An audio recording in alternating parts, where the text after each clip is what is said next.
Assalamualaikum warahmatullahi wabarakatuh. Selamat malam para pecinta cerita horor. Storykultu kini akan bercerita tentang Jembatan Horor Season 12 yang berjudul Sesaji. Selamat mendengarkan.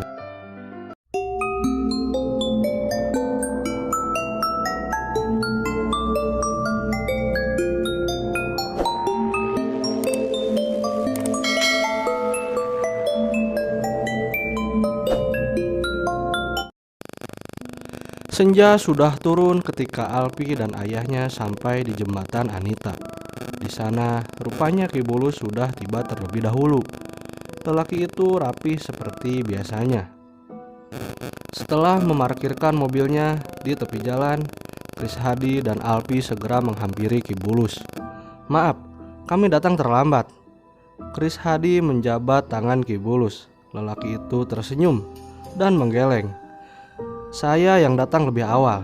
Lelaki itu menengok ke belakang Kris Hadi. "Narestu mana?" "Oh, dia tidak ikut, Ki." "Dan tak perlu ikut." Alpi tertawa hambar. Dan semoga saja dosen caper itu tidak akan ikut campur lagi, Alpi membatin. "Ah, aku datang paling terakhir." Alpi menoleh cepat saat mendengar suara restu yang mendadak muncul di belakangnya. Ia sontak melotot dan berteriak, "Hah? Bapak lagi?" "Iya, kenapa sih?" Restu mendengus melihat respon Alpi yang terlihat tidak suka ketika melihatnya. Padahal ia sudah berusaha semampunya untuk membantu menemukan Fatir. Tapi Alpi sama sekali tidak peduli dasarnya. "Kamu jangan terlalu kasar, nanti malah naksir," komentar Kris Hadi. Tanpa berniat menggoda, Alpi hanya buang muka. "Ya sudah, ayo Pak Kris, bantu saya mencari sesaji di sekitar jembatan." Wajah Kris Hadi terlihat bingung. Namun tanpa ditanya lebih lanjut, Ki Bulus menambahkan, "Kita akan berbencar mencari beberapa sesaji yang ada di sekitar jembatan. Biasanya sering dipasang di ujung-ujung jembatan, semacam dupa, kembang telon, atau barangkali lampu cempluk." Alpi bingung. "Itu buat apa, Ki?" "Nanti saya jelaskan. Sekarang temukan saja sesaji jika ada. Jika ketemu, segera bawa dan segera kembali ke tengah jembatan." Cerita bergulir ke Fatir. Fatir merasa ia sudah berada pada batasnya. Ia begitu lemas hari ini. Ia memang makan ketika teman-teman senasibnya makan. Tapi setelahnya ia akan muntah jika mengingat apa yang ia makan. Tubuhnya merosot, lemas, kehabisan energi. Icat sudah memaksanya menelan apapun yang tersaji. Tapi Fatir akan muntah setelah menelannya. "Kalau kamu gini terus, kamu bisa mati." Icat menyandarkan tubuh Fatir di dinding lorong. Satu-satunya orang yang masih peduli pada Fatir hanya Icat. Yang lain sudah berebut makanan. Entah apapun itu, yang penting masih bisa untuk menyambung umur. "Kalau aku memang harus mati di sini, ya sudahlah, mungkin sudah takdir." Fatir memang putus asa. Ia lelah, ia ingin istirahat dengan tenang. Saat Fatir memejamkan mata, saat itu pula ia merasa ada yang menampar wajahnya dengan keras. "Buka matamu, bodoh!" teriak Ican, lalu menampar Fatir lagi. Berkali-kali hingga Fatir merasa kesal sendiri dan membalas tamparan itu di wajah Ican. Sekali, tapi tekanannya keras sekali. Ican sampai merasa sudut bibirnya robek dan bersuara, "Au!" Tapi bukannya marah, Ican hanya tersenyum. "Bagus kalau kamu sudah sadar." "Aku?" Fatir menatap Ican. Alah, tubuh Fatir roboh ke kanan setelah mengatakan itu. Ican mencoba menahan tubuh Fatir, namun ia sendiri juga tak banyak menyimpan energi. Meski yang lain sibuk sendiri, ia mencoba membangunkan Fatir. Jangan sampai ada lagi yang membusuk di lorong ini. Jangan sampai tulang belulang itu bertambah lagi. "Fatir, bangun!" teriak Ican menggema di sepanjang lorong. Lalu cerita kembali ke Restu. Restu seperti mendengar sesuatu. Entah itu salah dengar atau memang ada yang meneriakkan nama Fatir. Tidak mungkin suara Alpi karena itu suara laki-laki. Restu menengok ke sekeliling, tak ada seorang pun kecuali Ki Bulus dan Kris Hadi yang berada di jembatan ujung barat, sementara ia dan Alpi mencari di ujung timur. Al, Restu berhenti mencari sejenak mendengar suara itu. Namun sepertinya Alpi tidak menyadari hal aneh di sekitarnya. Kamu dengar sesuatu? Dengar apa, Pak? Anda ketut? Alpi tidak begitu menghiraukan Restu. Ia masih terus mencari di sekitar sudut jembatan, bahkan sampai ke semak-semak sekitar. Saya nggak bercanda. Tadi seperti ada yang memanggil nama Patir. Restu merasakan firasat buruk, tapi Alpi masih saja tak acuh. Dengan menghela napas panjang, Restu pasrah menganggap apa yang didengarnya tadi hanya sebatas salah dengar. Ia melanjutkan pencariannya dan melangkah sendiri-sendiri. Toh sejak tadi Alpi terlihat menghindarinya. Baru beberapa jengkal ia pacau. Matanya menangkap sesuatu. 3 macam bunga yang diletakkan di atas daun talas. Mungkin itu yang dimaksud Ki Bulus, kembang telon. Letaknya tak jauh dari ujung jembatan tersebut. Tempatnya agak gelap, pantas saja sulit menemukannya. Dengan bergegas ia segera meraih sesaji itu. Namun saat tangan kanannya meraih sesuatu menahannya, tangan sedingin es yang mendadak mencengkram punggung tangannya. Restu terbelalak saat menemukan tangan pucat berkuku hitam dan panjang itu meremas tangannya dengan kuat. Restu meringis kesakitan dan merasa tulang-tulang tangannya bisa hancur jika begini terus. Penampakan tangan pucat itu disusul dengan hadirnya sosok menyeramkan dari bawah jembatan, merayap, lalu meraup mengerikan. Restu seketika terjatuh saat sosok itu muncul mengejutkannya. Saat terjatuh itulah kaki-kakinya ditarik hingga tubuhnya terseret. Restu mencoba berteriak memanggil Alpi yang seolah tidak menyadari apa yang terjadi padanya. Alpi! Restu berteriak, namun sepertinya Alpi tidak mendengarnya. Sama sekali tidak mendengar. Restu masih mencoba berteriak hingga tubuhnya berakhir terperosok dan jatuh ke sungai. Biur! Baru setelah suara itu terdengar, Alpi menoleh dan menemukan Restu tak ada lagi di sana. Pak Restu, Bapak di mana? Jantung Alpi berdegu kencang saat mendapati dirinya seorang diri. Terlebih Restu menghilang begitu saja. Atau jangan-jangan ia juga jadi korban jembatan Anita. Ki! Teriak Alpi, lalu berlari menghampiri Ki Bulus dan ayahnya yang berada di ujung barat. Pak Restu menghilang. Alpi tersenggol ketika sampai di hadapan Ki Bulus. Pak Restu, sepertinya dia jadi korban jembatan Anita. Astaga, Kris Hadi pun panik. Ia makin bingung apa yang harus ia lakukan setelah ini. Makhluk itu makin menjadi.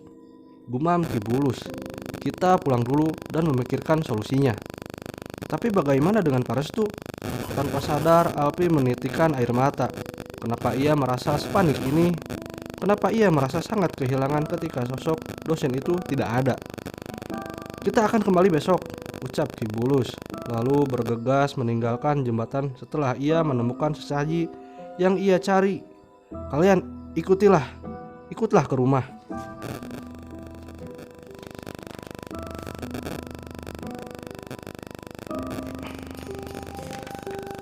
Alpi dan Kris Hadi tak ada pilihan kecuali mematuhi apa kata Ki Bulus.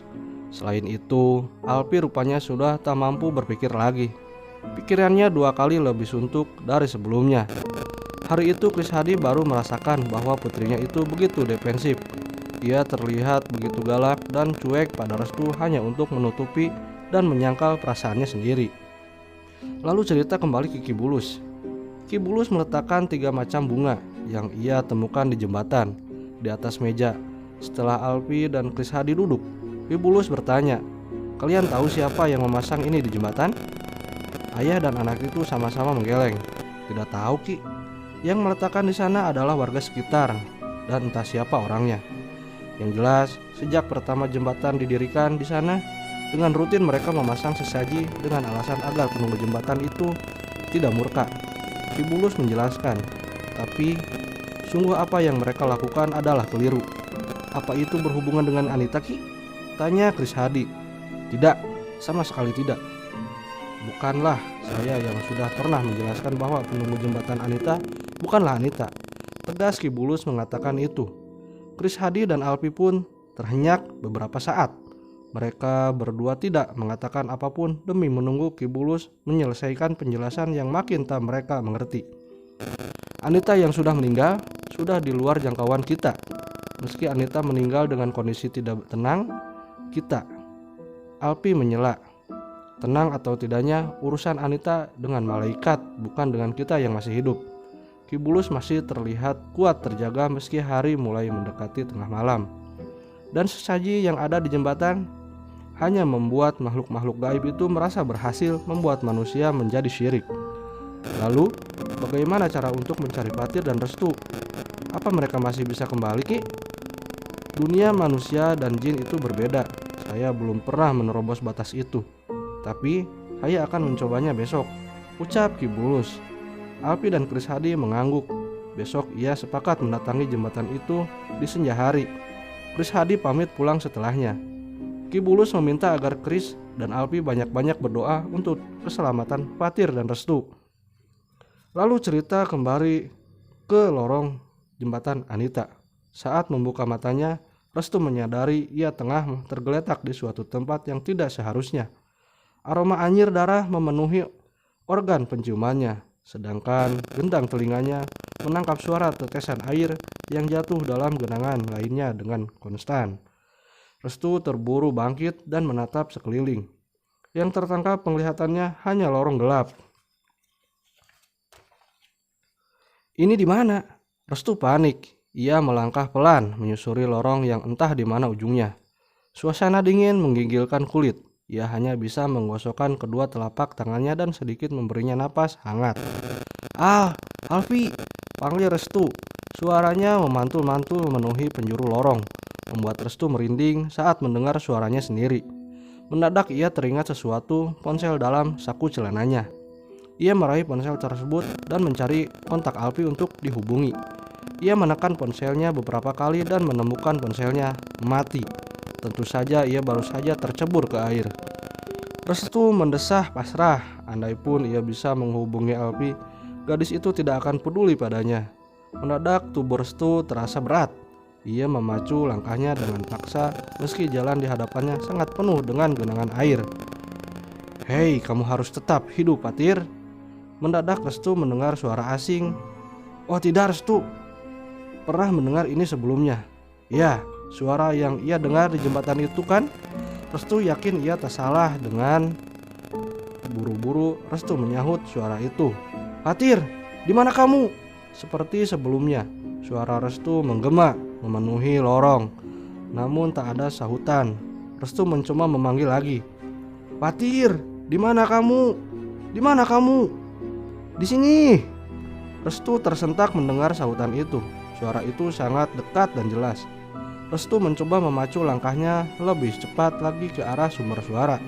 Tak lama ia menemukan belokan dan tanpa berpikir lebih jauh, Restu membelok ke arah dan benar saja ia mendapati dua anak muda duduk bersandar di dinding lorong. Salah satu dari mereka nampak terkapar dan Restu yakin salah satu dari mereka adalah Fatir. Fatir! Restu mendekat menatap dua anak muda itu bergantian. Ichad menunjuk Fatir yang terkulai. Dia Fatir. Anda siapa?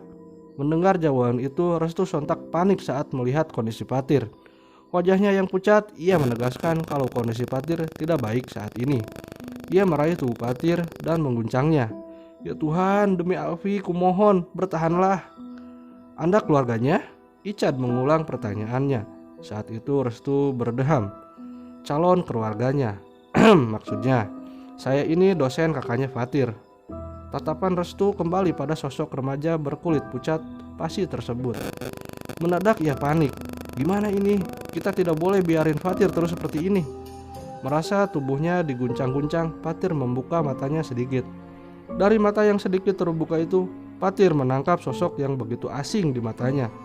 Dengan lemah ia bertanya, Om siapa? Yang merasa dipanggil Om jadi sedikit kesal. Apa ia tampak setua itu sampai-sampai dipanggil Om oleh adik gebetan sendiri? Iya sih, Belakangan ini Restu sedikit stres, tapi ia tidak percaya kalau hal itu bisa berefek penuaan dini alias muka boros. Patir berusaha duduk dengan tegak.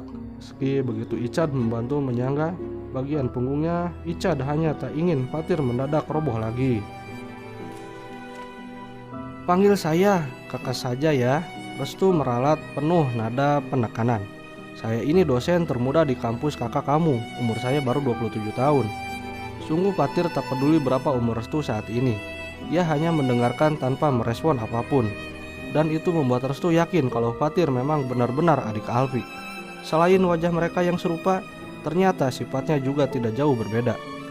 "Jadi gimana caranya keluar dari sini? Sepertinya aku sudah jalan jauh tapi tetap di sini-sini juga." Restu menatap sekeliling. Ia merasa terjebak dalam labirin. "Jadi, Om kesini tanpa bawa solusi?" ucap Patir. Barusan terdengar sangat tidak mengenakan, tapi Restu tidak mengatakan apapun, sadar kalau dirinya memang lelaki yang tidak bisa diandalkan.